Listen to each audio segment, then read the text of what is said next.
Hello, I'm Pastor Joel Meyer from Holy Trinity Lutheran Church in Kingsland, Georgia. During our Easter breakfast this year, our youth are going to be performing Ragman, which is a short story by Walt Wangerin Jr. These YouTube devotions are for them to think about and to discuss as they prepare for the play, but really anyone is welcome to join us and to follow along. Today I'm going to begin with a passage from Ragman. The strong, intelligent Ragman has been exchanging rags with other people. First with a woman who is crying at the death of her baby, and then with a child who had a debilitating head injury. And when he exchanged the rags, they received his strength, his laughter, and his health. But he received their sorrow, their wounds. The Ragman continues. Rags, rags, I take old rags, cried the sobbing, bleeding, strong, intelligent Ragman. The sun hurt both the sky now and my eyes. The Ragman seemed more and more to hurry. Are you going to work? He asked a man who leaned against a telephone pole. The man shook his head. The Ragman pressed him. Do you have a job?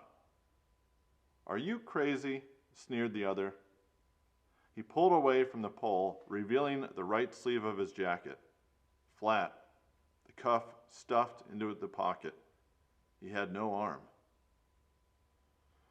So, said the Ragman, give me your jacket, and I'll give you mine. Such quiet authority in his voice. The one-armed man took off his jacket.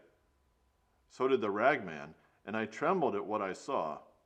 For the Ragman's arm stayed in its sleeve, and when the other put it on, he had two good arms, thick as tree limbs, but the Ragman had only one. Go to work, he said. After that, he found a drunk lying unconscious beneath an army blanket, an old man, hunched, wizened, and sick. He took that blanket and wrapped it round himself, but for the drunk, he left new clothes. Next, I'd like to read a passage from Holy Scripture. It is from Mark chapter 2, verses 13 through 17. Jesus went out again beside the sea, and all the crowd was coming to him, and he was teaching them. And as he passed by, he saw Levi, the son of Alphaeus, sitting at the tax booth, and he said to him, Follow me. And he rose and followed him.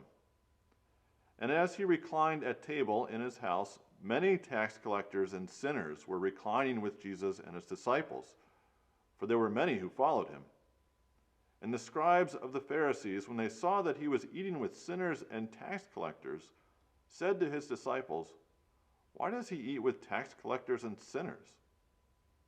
And when Jesus heard it, he said to them, Those who are well have no need of a physician, but those who are sick. I came not to call the righteous, but sinners. And now something to think about and to discuss. In this passage, the Ragman heals two men who have made the worst of their circumstances. The one-armed man who has given up on work, and the sick, old, unconscious drunk who is likely wounded by his time in the army. These are the kinds of people we are less likely to have compassion on. Why do you think that is? And something else to think about and to discuss. When Jesus eats with sinners and tax collectors, notice what it costs him. Why do you think he does it nevertheless? Well, thanks for joining me today. The Lord be with you.